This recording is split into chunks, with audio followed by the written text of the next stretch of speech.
educational series on the fundamentals of how to find a school, how to write an essay, and credit evaluation. What I'd love for you to do is put your name in the chat when you're here. Let us, if you have questions, we'll try to answer at the end. Today, this morning, we have Armando Mendez, and he is with Marymount California University. Welcome. And he's going to be helping you organize and track and help you find a selected school. So I think he's got some great tips. Thank you, Armando. And right now, I'd like to welcome Armando, and he's going to share with you. So take a few minutes, take some notes, and here you go. Hello, good morning.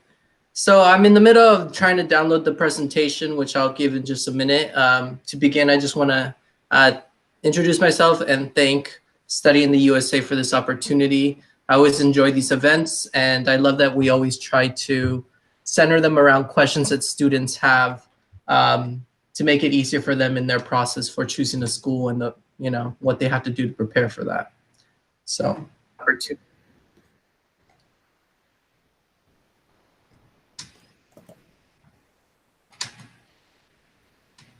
So if I can tell you a little bit about myself first, I am the International and Graduate Advisor here at Marymount California University. In addition to being the Admissions Advisor, I also am actually a current MCU student. So I can also talk to you about the perspective of going to school here and how much I enjoyed Marymount, both working here and being a student. Just 1 minute, I'm almost there. And again, if you guys do have questions along the way, please don't be shy. Feel free to write them down.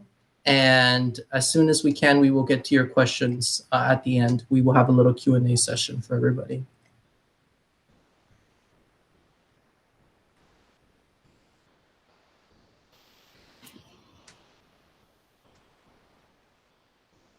So I'm having a little trouble bringing up the presentation. I'm trying to figure that out.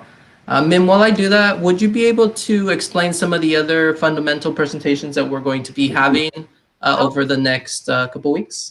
I would love that. Okay, so this morning it's on, how to select a school, how to organize, how to keep track of your school search. And then what we really want to do is help you with your essays. And so tonight at Pacific Standard Time at 7 o'clock, come back and we'll be talking about how to write a good essay. And that is with an educational consultant. And she's got some great tips and she's going to really help you. And then next, in a week and a half, we'll have a company that helps with translation and credit evaluation, and they're awesome.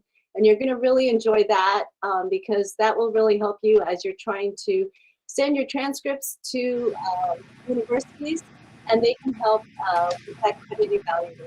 So I just wanted to tell you that. We're very excited. We really want to help you. So I'm sorry, Armando, we probably, it happened really fast. Armando is amazing. He is, like I said, he's an MBA student, will be finishing this summer, and he can share a lot of good information about that as well as the university. But he really has a really good organized way of tracking, which I really like. And are you ready? Yes, let me share my screen with you. I was just able to finish that. Okay. Okay, so I have the presentation up.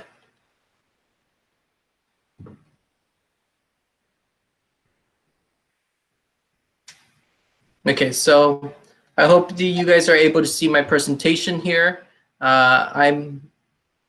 I wanted to, yeah, so first of all, the name of the presentation is Studying the USA Fundamentals, and the topic is going to be about how to keep track and apply to your favorite universities. So if we can make it the main screen, this is the main thing I want people to be able to see. Okay, great, fantastic.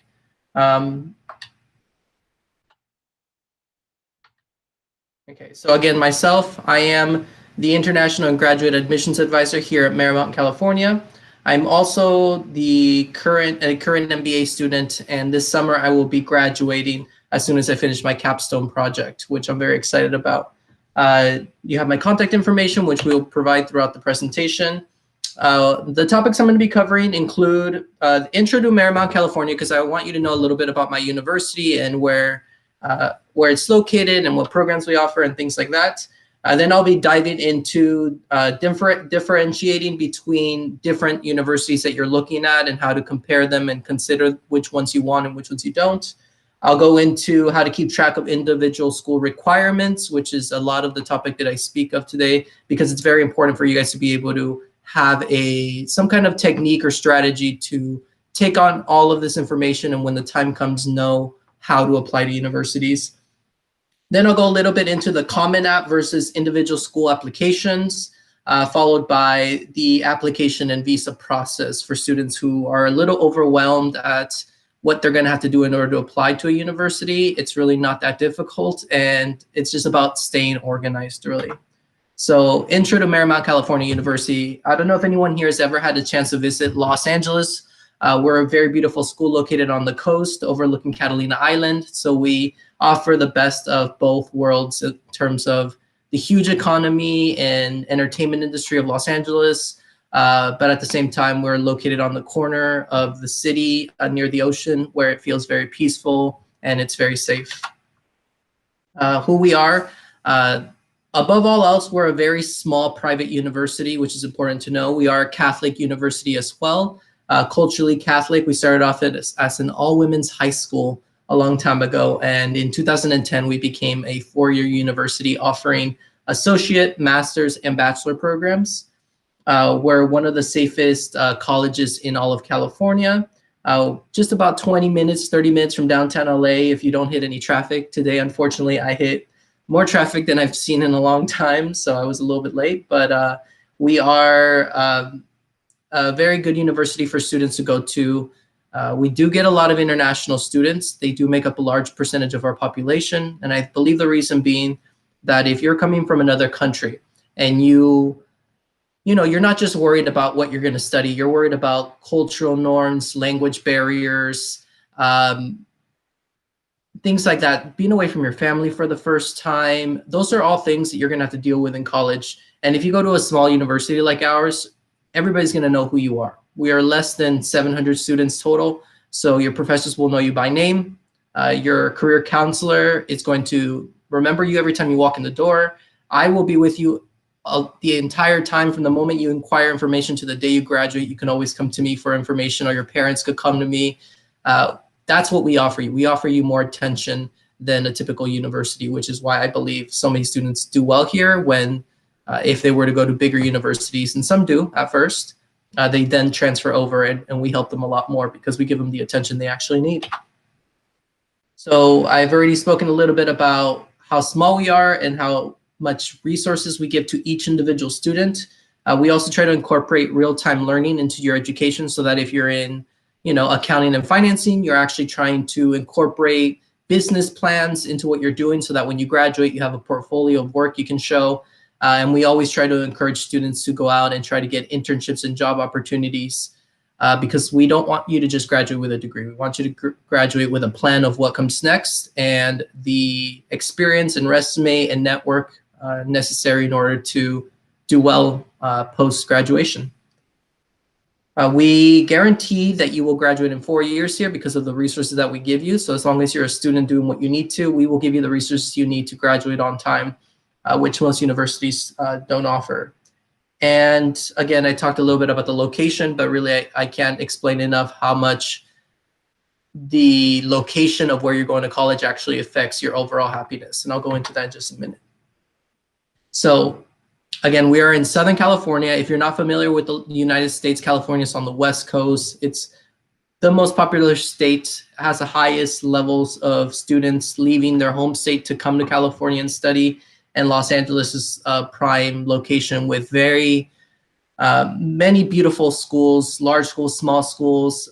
It's the second biggest economy in the United States. So you're able to find employment or internship or just opportunities to build your experience. It's also considered the entertainment capital of the world. So there's no endless amount of things to do in terms of entertainment. There's surfing, there's mountains, there's sports teams. We have almost two of everything, including basketball, soccer, baseball. And of course, we have beautiful weather. So it's an ideal location for people to go. It's very diverse. Our university reflects that diversity as well.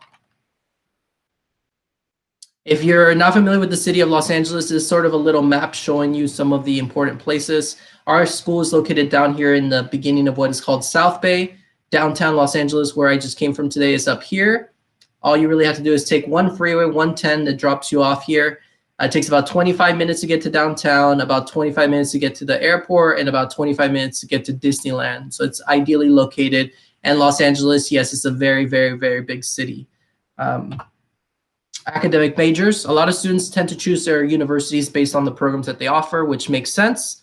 Keep in mind that at a typical university, a student will change their major at least twice in their time in college here in the United States. So even if you come in as like myself, a math major, you will most likely graduate as something else. I ended up graduating as a political science major. And now I'm finishing up my master's in business, and I'm possibly going to law school after that. So things do change. Just so that you know our programs, these are the main things that we offer to students from a bachelor's degree. We have a biology degree, both in Bachelor of Arts and Science. I can go into that if anybody has questions about it, the difference. We have multidisciplinary studies, which mean you can combine almost any two interests. So if you're interested in criminal justice, but you also like computer science, you can combine the two and become, cybersecurity. So just as an example. Psychology is one of our most popular programs, and it's something that's very well-rounded for any field you want to go into. Criminal justice is one of our newer programs, which is growing very, very quickly. Digital communications is more of an art for like graphic design, video game design, for people that want to work in professional digital art or marketing management. We have a business degree, which is our most popular program.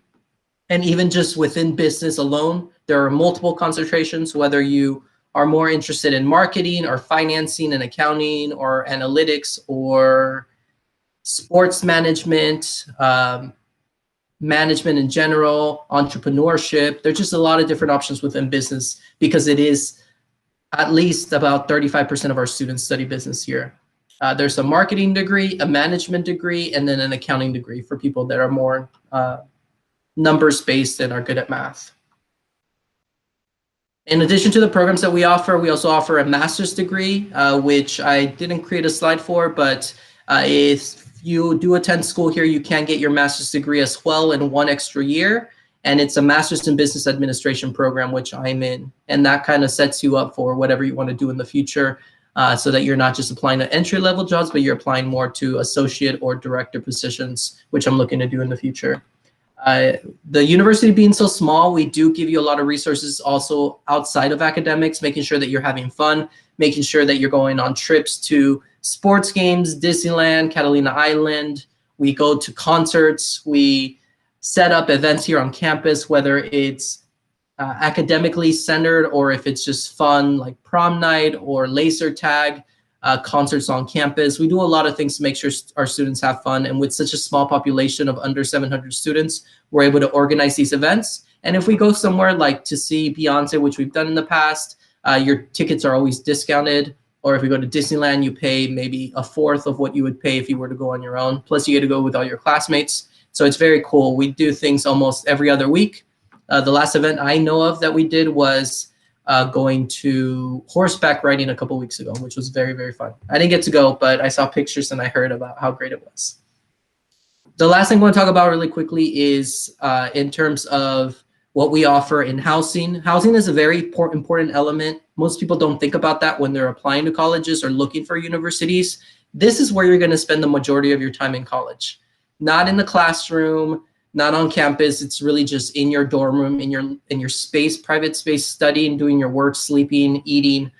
So we offer something very special. We don't have the typical dorm rooms that most colleges or universities have. My experience in college, I went to a big university, a UC, similar to like UCLA or UC Berkeley, and I had a very tiny dorm room, which I didn't enjoy. And as soon as I could, I moved off of campus and found an apartment. We don't have that issue because at our school we have something called the villas. It's basically a series of townhomes, protected 24/7 security, and each student lives in a house. Some students have their own bedroom. Other students share a bedroom to save a little bit of money. But you're in a house that has a living room, a front yard, a backyard, a garage, a full kitchen, much bigger than even my kitchen at home, where you can cook every single day if you wanted to. And in the middle of the community, we have a store that's similar to like a 7-Eleven, where you can buy groceries or pre-made sandwiches. We have a gym. We have a swimming pool, which because of the weather, students can enjoy year round. We have, like I mentioned, 24/7 security. There's only one entrance in and one entrance out, and the security knows every student that lives there. It's just a fantastic area. A lot of the things that happen on campus academically happen here, but a lot of the fun things and activities that we do happen down in housing. Absolutely gorgeous. I have videos of the housing, I have videos of the campus, so just reach out to me if you want those, and I can send them to you. But I can't talk enough about how important it is for you to actually like the housing that you're being given, because if you're paying the same thing to live in a dorm as you are to live in a house, then that kind of tells you what your return on investment is, if depending on which school you decide to go to. So not enough people talk to about this. And lastly, really quickly, just the sports that we offer. We're in a very small division called NAIA, where we play against very small universities like ours, which means it's much more likely for you to get on a sports team here than at an NCAA school. And you're also a lot more likely to get a scholarship to play. So I played Division III soccer for a little less than a year because I quit. It took up a lot of my time. They weren't giving me a scholarship like most Division III schools. So I decided to not play anymore. Had I gone to a smaller school like Marymount as an undergraduate, I could have played soccer on this team, played an important role on the team, and gotten a big scholarship to play as well. So everything from soccer to baseball. The newest sports are esports for people that are really good at video games. You can do that as well. And then the other one is tennis. Tennis is the other new sport that we offer. So let me know if you're interested in these things. I'm happy to give you more information. And as we move on to the next part of the presentation, I want to remind students to not be shy. If you have questions, please type them in. Let us know. We want to answer those questions. And if you have that question, it's likely that somebody else has that question. So please do so if you can. So the next part of my presentation has to do with how to differentiate between universities a little bit. We have just a couple examples of completely different universities in different countries and different cities, different sizes. Some are public, some are private. So how do you go about choosing a university that you actually want to attend? First things that you want to consider. So these, in my opinion, when I speak to students, I tell them that if you can answer a lot of these questions before you start applying to universities, by the time you start applying, it'll be much easier for you to choose a university. And this is sort of the order that I like to tell students to consider things in, because these are the hardest things to change. For instance, the location of your university is something that's very, very important. You can't change that very easily. If you decide to go to college and study business and you change your mind and you just decide to go into psychology, you can do that very easily. But if you choose the wrong university or the wrong city, the wrong location, and you're not comfortable with that choice in the long run, it's really going to affect you your entire time in college. So it's very important that you kind of do this in this order. First of all, the size of the university, I think, is the first thing you should consider.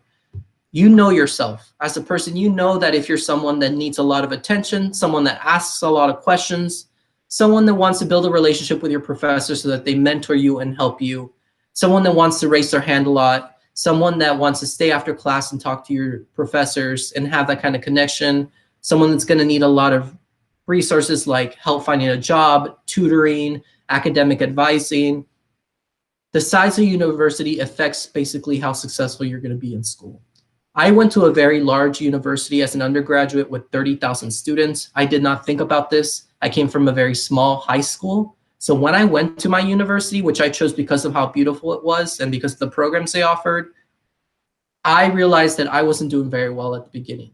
I struggled a lot in my first year, and it was purely because I was not used to being in class sizes of 100, 200, 300 students and not being able to raise my hand and get to meet my professors. And when I struggled, I wasn't offered free tutoring. I wasn't offered help. I kind of had to figure things out myself.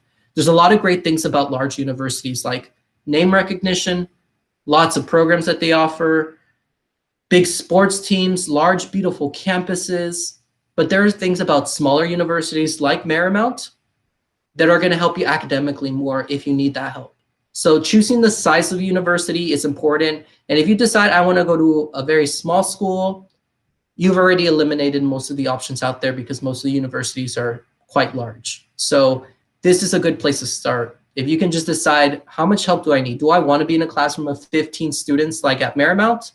Or am I going to be okay going to a school like UCLA, where I will maybe be in a classroom of 300 students, but I'm very strong academically, and the most important thing to me is having a huge university and culture and sports team? Important question to start off with. The second I would say is, where in the world do you want to live? Simple question, but a lot of people don't think about this because they're choosing schools based on the name recognition, based on the price. But really, you want to start off with, where do you want to live? This is the best opportunity in your life to ever decide, I want to live in London, I want to live in LA, I want to live in New York, I want to live in Australia, in Sydney, Australia, I want to live in Tokyo. So consider, where do you see yourself? You know, I could tell you that Los Angeles is considered one of the most amazing places to live because it has a little bit of everything. It has, you know, beautiful weather as entertainment. It also has a huge economy. A lot of schools are located in cities where the school is actually the biggest economy in that city. Other schools are located in the middle of the country as opposed to on the coast. Other schools are, you know, don't have as much diversity in their culture, don't have as many students from all over the world. These are things to consider. So if you can just narrow down your search to just one city or maybe two cities, let's say you for sure want to be in California. By making that decision, you've already eliminated 99% of the universities in the world. So that's another important place to go to at the beginning before you even decide, where do I really want to apply? The distance from home is another important factor. Do I want to be able to fly home in 2 hours, 5 hours, 18 hours? It's going to affect how likely you go home and you see your family. Or if you have family in the United States or in England or in Canada or in Australia or wherever you decide to go to college, that kind of affects you as well. Programs of interest, this is where we start talking about more details. If you know what you want to study and you know you just want to be an engineer, then you have to go to a school that offers engineering, and Marymount is probably not the best choice for you. But there's other small schools in California that do offer that. So that's another important thing to think about, but it's not as important as the other things because I mentioned that your major might change, your university changing is a lot less likely. Housing, again, you're going to spend the most of your time in college in your housing. So I think it's important for you to understand what your living situation is going to be. And then finally, cost of tuition. Most students begin with this question, but honestly, when you see the price of a university, which I'm going to show you in a minute, it doesn't necessarily mean that that's what you're going to pay. There's still scholarships. There's still monthly payment options. There's loan options. There's outside scholarships. There's a lot of things that you can do in order to try to lower the cost of school. And until you apply and you find out what you qualify for, you won't actually know what percentage of that tuition you're going to have to pay. So yes, the cost of tuition is very important, but don't not apply to all the universities you really want to go to, because you might be surprised at how much aid they're going to give you. And ultimately, if you end up paying only 25% of the tuition that you saw on the sticker price, then it's probably important that you apply there so you find out exactly what you're going to have to pay for. Otherwise, you could be eliminating schools that you otherwise would have been able to afford. The next part of my presentation is going to be a little bit about how to keep track of individual university requirements. So basically staying organized, keeping track of this information so that you know exactly when to apply, how to apply, what requirements, what schools take what English proficiency, things like that. So the first step I always tell students is become familiar with Excel. You should have some Excel skills enough to do what I'm about to show you. If not, then practice. It's not very difficult. The more time you spend on things like Excel, which you will absolutely be using in college a lot, the more comfortable you'll become with it. So this is an example of some of the base questions you want to start off with. As you can see, I left about 5 different columns empty because of the fact that I usually recommend that once you decide the size of the university, the city you want to live in, the schools that offer your major. At that point, you should be able to narrow down your search to about 4, 5, maybe 6 or 7 universities that you absolutely really want to go to and that you plan to apply to. That's why there's about 5 columns. You could have more, you can have 100 if you wanted to, but the more specific you are, the easier this process will be for you. Some of the questions that you want to ask yourself and that you want to research, simple things like, what is the total cost of tuition? What is the size of the university? What is the student's class size? This is different than the size of the university, because if you go to a small school, but they put 30 students in a classroom, that's different than if you go to a small school and the average class size is 15 students, like at Marymount. So keep track of this information. By the way, you can find the answers to all of these questions on a school's website. I searched a couple schools. I'm going to give you the information for my university, but it'll kind of give you an idea of what you're looking at to start off with. The city and country the school is located. Hopefully, you're at least in the same country all the way across the board and in the same city preferably, but sometimes there are 1 or 2 schools that you want to apply to that are not in the same city, and that's perfectly fine. Application opens. So when does the application become available? Application deadline. English proficiency requirements. You want to know this ahead of the time so that you know, I have 5 schools. Some of them accept the TOEFL, some of them accept IELTS, all of them accept Duolingo. That makes the decision very easy. That means that you're going to have to apply to schools that offer that one Duolingo thing, and it's easy to take that one exam that meets the requirement for all the universities you're considering. Application fee, how much does it cost to actually apply to the university? Does the university accept the Common App, which I will go into in just a minute? And then separate scholarship application. Do I have to apply to scholarships separately? Or when I apply to the university, am I already applying to scholarships?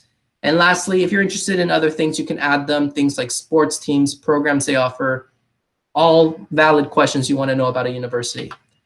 As an example, just some of the universities, these are all in Los Angeles. These are all very different schools. Some of them are private, some of them are public, some of them are small, some of them are large. Just an example of if somebody I knew wanted to come to the university in the United States and live in Los Angeles, this is sort of what their Excel sheet would look like. And then finally, the answers. Again, the answers to these questions are all on a school's website. And if you can't find one, there is contact information available for an academic advisor or admissions advisor like myself that will give you this information. Cost of tuition, size of university, class, students per class. This is a great way to look at this information. And as you can see here, for Marymount, our application opens up every September for the following year. So if you plan to start school in August 2022, you can start applying in September. If you want to attend school in this fall 2021, June would be your deadline to apply. English proficiency, TOEFL, IELTS, Duolingo, and the scores that we require. Application fee can be waived if you speak to someone like me one-on-one if we have a consultation together. And then finally, Common App. Yes, we accept Common App. You can also apply directly to our university if you want. And then scholarships, you do not have to apply separately. Your scholarship is already included when you apply to the university. So if you can do this for all the universities you're considering, by the time it comes to apply, you'll know when to apply, you'll know what you need for each university, you'll know whether you need letters of recommendation, whether there's an application fee, everything you need to know. It's just about being organized, doing the research. This information per university should take you about 5 minutes to do for each school. Not very difficult, but a great tool if you really want to, if your heart is set on coming to the United States or to another country to study, this is how you organize yourself so that you're ready to apply when the time comes. So I hope that's a little helpful. A couple last things, Common App versus school applications. So if you haven't heard of the Common App, it's a fantastic organization. It is the largest application platform that exists. It allows you to apply to multiple universities at the same time on one application. Most universities in the United States accept the Common App. Some don't, but most do. At last I checked, it was over 900 schools in the United States do offer the Common App application. There are some other popular common application systems like Coalition and Common Black College application, but my recommendation is usually Common App, because when you apply, you can select multiple schools. Most schools are available, and then you submit one application that gets to all of the universities, which is fantastic in my opinion. The site is free to use. Some schools have applications, and if a school, let's say you're applying to 5 schools and they all have a $50 application fee, you only have to pay that once. So that makes a big difference. Instead of paying $250, you're only paying $50 to apply to those 5 schools.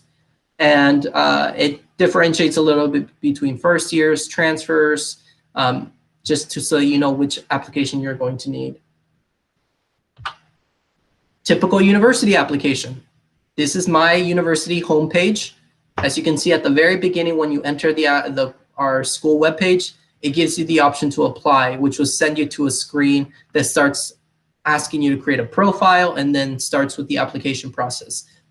This is the best way to apply if you're only looking to apply to one school, because then there's certain advantages to applying directly to a university, like the fact that the university knows that you're very much interested in them. Sometimes you're able to waive the application fee by meeting with an advisor, and they can give you a code, or they can waive the application fee on their end once you've applied, which saves you a little bit of money. Some schools like Marymount, especially smaller schools, if you apply directly to us, I can see your application before you even submit it. So you can email me, hey Armando, I started my application. I have a question about my English proficiency requirement, or my personal statement, or my transcripts. And I can see your results right away, so I can tell you, well, this is what I need. Please send it to me. Let me know if you have questions. That's another advantage to applying directly to a university, is that through the Common App, we don't see your application until you submit it. On our school websites, usually we can see that information way before you even click submit. So I hope that helps out a little bit. Again, if you're looking to apply to multiple schools, I recommend the Common App. If you're only looking to apply to maybe 1 or 2 schools, you might want to consider applying directly to university, because there are some advantages to doing so. Lastly, really quickly, I want to talk a little bit about the application process and the visa process. So the golden rule for admissions that we tell everybody when we meet with them is, it depends. When students ask us, when I'm in a college fair and I'm with 10 other schools and they ask us, do you accept TOEFL? We're all going to say, it depends which university you're talking to. When you ask us, do I have to apply separately for a scholarship? Again, it depends which school you're applying to. It depends maybe what scholarship you want. So it's important to keep that in mind. I'm going to give you information about my university application process and visa process, but every school is different. Some schools will help you with the visa. Other schools will ask you to do that once you're admitted. But I want to explain to you my process, so you understand a typical university, at least a small university, how we go about getting you admitted and getting you into the United States. So steps to become a Mariner if you want to go to school here. First, all begins with submitting an application. If it's not time for you to apply yet, you can still reach out to an advisor, get to know us, set up a conversation, and ultimately let us know that you're serious about attending school here, so that we get your information and we start contacting you when it's time for you to apply.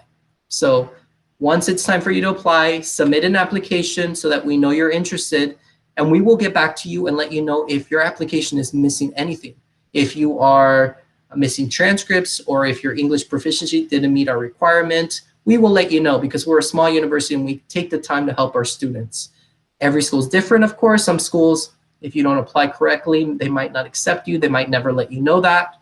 But at Marymount, we definitely take the time to do that for every student that starts an application. You will get contact from somebody, because we want to make sure that if you want to go to school here, we do everything in our power to help you.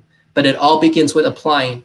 Until you apply, we know nothing about you. I can't really give you advice on what you're missing or what you're going to require, because I don't know how old you are. I don't know if you've ever been to college. I don't know when you're going to graduate high school. I don't know what classes you've taken or what you're interested in studying. So I can't really help you very much until you apply. Visit the university and try to meet with an advisor, virtually if necessary. My university offers virtual consultations. So you and I can have a one-on-one conversation on Zoom, where we will discuss anything you want to talk about. And if you're applying, I could actually help you apply and waive your application fee. Visiting a university is so important, because until you actually know what a university offers, what it looks like, how comfortable you're going to feel there, until you meet other students, until you actually speak to somebody in the department you want to study, you don't really know if that's a university that's going to be the right one for you. So this is a very important step. Usually students do this after they apply. They will try to visit and get to know the university a little bit better. I recommend you do that as soon as you know that you are interested in that school. Once you are admitted, you want to read your full acceptance letter. At our university, your acceptance letter will tell you when you plan to start. Addition to your acceptance letter, we will also give you your financial aid award letter, which explains to you the cost of tuition, how much we're going to give you to attend here, so your discount, and then what your remaining balance is and what your options are. This is important to know because ultimately this is what you're going to have to pay to go to school. And if you don't pay attention to your acceptance letter, you won't really know the condition of whether you can come, whether you can afford it, whether you even got in full-time, whether you're on a waiting list. So it's important to understand and read your acceptance letter, which you will get a virtual copy as soon as we make our decision. If you apply in September, we usually release our decisions in February to give you about 8 months, 7 months to make your decision and ask us questions and prepare for school. Understanding your financial aid awards. So in your financial aid award letter, we break down what you qualify for. There's also contact information to reach out to our Office of Financial Student Services. We want you to have a conversation with them so you understand exactly what are your options. If you have a balance of, say, $10,000, how do I cover that balance? Do I have to pay it all at once? Do I pay that monthly? Is there any other aid I might qualify for? Is it possible for me to join a sports team? Is it possible for me to apply to outside scholarships? Are there loan options? These are conversations you want to have as soon as you're admitted so that you know exactly what it's going to cost you to go to school here, not what the sticker price is, but what you individually are going to have to pay based on what we're giving you. And then that way you can truly compare us to the other schools you're looking at. And then compare your options. Take the 5 or 6 schools you've applied to. If you got into all of them, fantastic. Get to the point where you understand what the schools offer, what the differences between the schools are, rank them in the order you actually want to go to school in, my number 1 choice, my number 2 choice, my number 3 choice, and then decide which one you're going to go to ultimately based on what we're offering you. Because at the end of the day, you have to be able to afford the university you want to go to. And the sooner you apply, the sooner we can help you look for outside scholarships, look for monthly payment options. So the sooner you apply, the sooner you follow up with financial aid, the more likely it is you'll get to go to your number 1 university. I hope that makes sense. And then finally, commit to your university. The commitment deadline for our school, if you're going to start in the fall, is usually June 1st. And on that day, you have to make what is called your commitment deposit. Your commitment deposit at our school is a $200 payment that you make to save your seat in class. Once you make that payment, we know that you plan to come to school here, and that's the point where we start helping you with your visa, with your housing, with everything else that you need in order to actually come to school here. We do not help you with that until we know that you plan to go to school here, and your commitment deposit lets us know that. Keep in mind, your commitment deposit is usually not refundable. At my university, it's not. It depends on the schools. And once you actually make your commitment deposit, if you start school in the fall, that $200 payment is actually going to go towards your tuition. So it's not a fee. That money goes towards your tuition for school if you decide to come to school here, but it allows us to start to work with you on everything else that you need. And then you have to start preparing for class. The visa application process is important. Your housing application, class registration, which starts in the summer, submitting official transcripts and test scores so that by the time you start school, you're able to start because we know you actually did graduate from high school, that your grades are correct, and that the test scores that you provided to us are valid. And then registering for orientation, which is usually a week or 2 before school starts. Lastly, really quickly, I want to cover visa process and visa document requirements. Keep in mind, every university is different. It depends. So at my university, we will help you with the entire process from beginning to end. We will help you set up your appointment with your embassy. We will help you get your I-20 form. We will help you do everything. However, you have to deposit and you have to be admitted first. Other universities might not help you with this process. So I'll briefly explain to you what it looks like. Couple of things you're going to need. Once you apply, once you're admitted, once you deposit, you're going to receive a message from our Office of International Student Services. And they will first of all introduce themselves, which includes myself. And we will start asking you for certain things that you need. There are 3 documents that we really need to start the process. 1, copy of a valid passport. So if you plan to go to college in a year, you better update your passport, because if it's not going to be valid for at least a year from the time you start school here, we will not help you with the process until it's valid. So be sure you have a valid passport at all times. Confidential statement of financial support. This is one of the most important documents we need for your visa. What it is basically a document that you sign stating, I plan to attend Marymount California University. I understand the cost of the university. This is a sponsor that I'm going to be using. It could be a family member, a friend, whoever you want that knows you, that is going to be helping you with the cost of school. And on the side of your confidential statement of financial support, there is an estimated expense for the year. So you understand exactly what it's going to cost you to go to that university. This is a number, not that you're going to have to pay. Some people pay a little bit more, some people pay a little bit less, but this is the estimate that we give to the government to tell them, this is how much we believe you're going to need if you're going to be attending university at Marymount California University for 1 full year. 1 full year. Undergraduate tuition fees, about $40,000 is what we estimate. Some students pay a little bit less, some a little bit more. Depends on the courses that you select, really, in terms of lab fees. Room and board, if you're going to live on campus, this is probably what you're going to pay in a year. Living expenses, personal expenses, $1,300 is what we estimate you're going to need outside of school. This number might be 0. This number might be more. It really depends on what you want to do for fun. Again, this is not a number you're going to pay to the university. This is a number we expect you'll need just to live. Books and supplies for school, again, you're not going to pay it to the school. We feel you might need this much money to go to school for a year for books and supplies. Transportation, health insurance, this one you will have to pay to the school. Every international student that comes to Marymount has to have insurance for the entire year. This is how much we charge, and you will be covered if anything were to happen or you were to have an accident while studying. The overall price, $60,858. This is what we tell the government that an average student is going to need if they want to live here, be healthy, do what they want to do, have fun for 1 entire year. Again, this is not necessarily what you're going to have to pay to go to college, but you're going to have to prove to the government that with the help of your sponsor and your family, you can add up to about this much aid. Some of it could be scholarship money that we give you. Other parts of it are going to have to be bank statements from your sponsor and your family showing that they amount to at least this much so that you can go to school for 1 full year. I hope that makes sense. And I saw that question. The name of my university is up here in the corner, Marymount California University. Okay, at the beginning of this presentation, which I hope was recorded, I went a little bit into our school and explained who we are. And I'm happy at the end, I'll give you my contact information if you want to reach out to me. So I hope that this form makes some sense to you and why we need it. We basically need to show the government that you could afford school here for a year. This is the proof. This is who's going to help you. Let the student get a visa so that we can help them come to school here because they can afford it. Bank statements. That's the last part of your immigration documents. We want to make sure that you can prove that amount. It could be your bank statement plus your family plus your sponsor all together with your scholarship to equal this number or more, okay? And then finally, once we have those documents, we will put together an I-20 form, fill it out for you, create a CVIS account. You don't really need to know a lot of detail about that. We'll explain it to you when the time comes.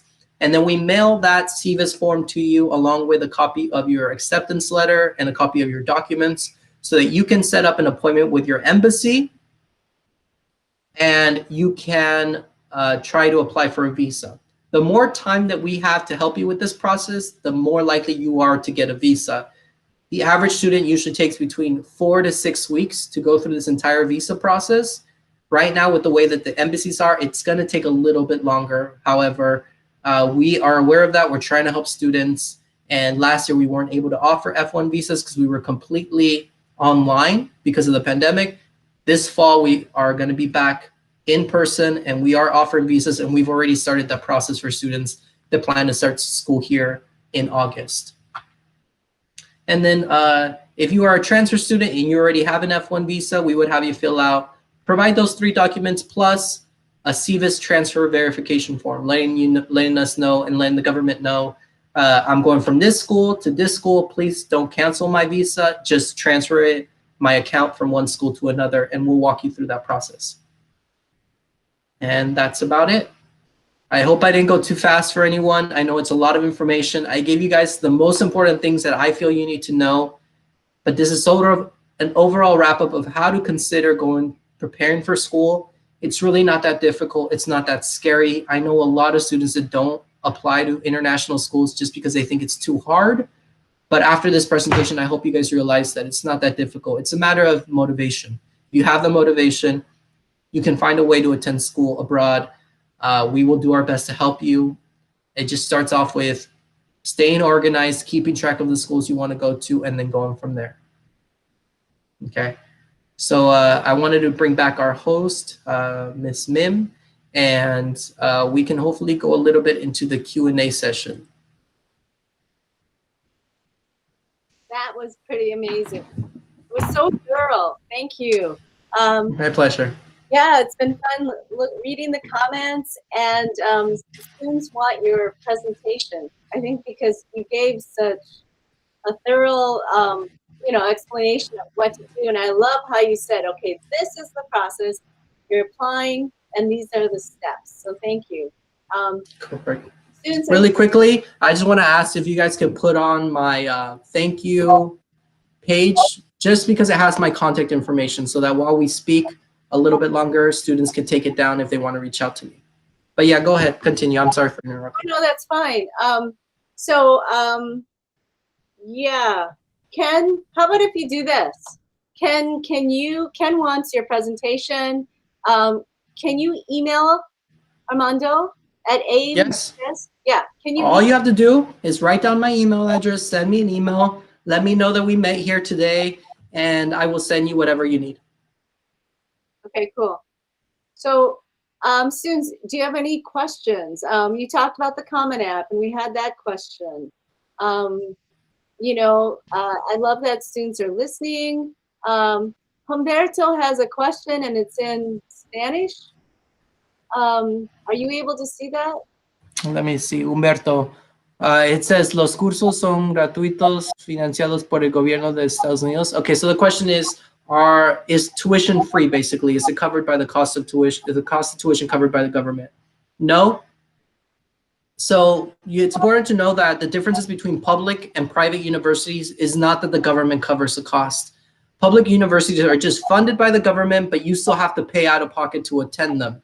Most public universities, some of them are more expensive than private, some of them are less expensive, and the quality of education you're getting, sometimes a private school is better, sometimes a public school is better. It's really just not that different. However, as far as how to pay the cost of tuition, there are very, very, very, very, very few schools that offer a full ride. And those schools usually offer a full ride to maybe the top 1% of students in the world. Okay, so unless you're the top 1% of students in your country, you're likely not to get a full ride. Just like if you are an athlete and you play soccer, unless you're like the top 1% of soccer players in the world or in your country, you're probably not going to get a full ride to attend somewhere and play soccer. It's possible, but it's unlikely. So what you want to do, Humberto, is you want to apply to universities that you really want to go to and to see what options they have to help you. Most likely they will not cover the full cost, but if they cover enough where the balance is comfortable for you and your family, then you can decide where you want to go to school. So I hope that helps you. And again, when you apply to university, the university is going to tell you how much we're willing to give you to come to school here. On top of that, there are millions and millions and millions of dollars in the world that you can apply to. Not enough people take time to actually sit down and apply to schools. When I was in high school, and I got into my #1 university, my older siblings sat me down and they forced me at least once a week to apply to a scholarship that I found online, because they knew that my family didn't have a lot of money. So I needed to find a way to lower my balance for school. I ended up finding about $15,000 from 2 or 3 different scholarships. I applied to hundreds. I maybe got 2 or 3 of them, but it was enough to cover the cost of balance that I had for school and attend my #1 choice. So there's money out there. You just have to be proactive. You have to be motivated. You have to apply. And if you get help, that money will make the difference between choosing your number one school or not. Ryu, would you like to email? I think you're on. She gave the email address. Are you okay, Armando, of just grabbing it later and sending her the presentation, or do you want her to contact you? I would prefer you contact me. I have a long list of things I need to do, and I want students to take that initiative, because it's one thing for me to always be helping you, always be sending you information. I speak to thousands and thousands of students. The ones I really want to spend my time with are the ones that are going to be responsive, are going to be motivated, are going to reach out to me. So let that just be your first test that you have to pass. If you can email me, I will always be in contact with you. I would always answer your emails and help you. So take that first step, and I'm happy to answer and provide you anything that you need at all.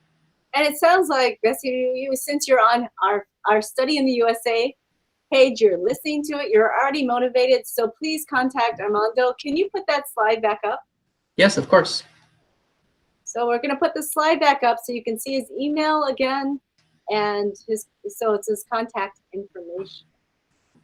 And all it requires is an email, introduce yourself, let me know how I can help you, and I'll help you from then on until the day you decide where you want to go to college. So I hope that's okay with you. And if you're still on, let us know where you're from. Ken, Desiruyu, I see other names, so please let us know where you're from. Any other questions right now? We've given you a boatload. It's called a boatload when it's full of information. So let us know if you have any other questions. Otherwise, we're going to say thank you. Thank you so much, Armando, for sharing this wealth of information. And it's helpful, so helpful. We really appreciate it. Of course, it's my pleasure. Really, I love doing this. This is probably the thing, talking to students is the thing that I miss the most since the pandemic. So at any point, if you need help, reach out to me. And I often don't just help students with my university. I would love you to come to Marymount, California. However, I really want you to go to your number one choice school. So if I can help make that happen, please let me know how to do that. Just reach out to me, and I'll always be here to help you guys. So we have Desiruyu. She is from Nigeria. And Ken Yap is from Malaysia. And so what, oh yeah, good question. So she, you know how you talked about the visa? She goes, Desiruyu is asking, what is the assurance for the visa? That's a great question. Okay, so I can tell you that we submit maybe every year. Our university is very small. We have only about 600 and something students. About 1 out of every 5 is from another country. So we have about a total of 70, 80 students from another country, from other countries. They come from about 30 different countries, okay? So they're from all over the world. Every year we have submitted maybe 50 or 60 I-20s to help students try to come here to the United States. A very small percentage of those students get denied, okay? Some do. The most common reason a student gets denied is either because their bank documents don't seem valid, so the government doesn't believe that they actually have the funds to attend here for a full year. The other most common reason is the government doesn't see you having any real ties to your home country. That's one that I've seen a couple of times, where they feel like if you were to come to the United States, there's no real reason for you to want to go back. So in your application process, in your meetings, in your embassy appointment, you don't really want to ever mention that you plan to come to the United States because you plan to stay here. This is not an immigration visa, it's a study visa. They want to know that at the end of your studies, you plan to return to your home country. So try to make that a point of conversation in your meetings. Why do you want to come to the United States and study business and economics? Oh, it's because I want to return to my home country and start this kind of business. My goal is ultimately to be successful in my home country. That's the number one reason that I see why students don't get denied. And again, that's why you want to apply to multiple schools, and you want to really figure out where you want to be so that we could put together the best case as to why you should be able to study here. But most students that apply to our school are able to come in as long as they meet the requirements. So I hope that helps. That is a great question. And yes, we do have students from Malaysia and also a student from Nigeria. So But that's a fantastic question. I appreciate that one. Anyone else?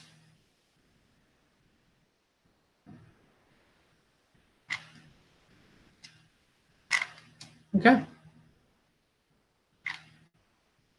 You're welcome, Ken. So unless I see any other questions, I think we're most likely going to log off. Again, I really appreciate everybody's time.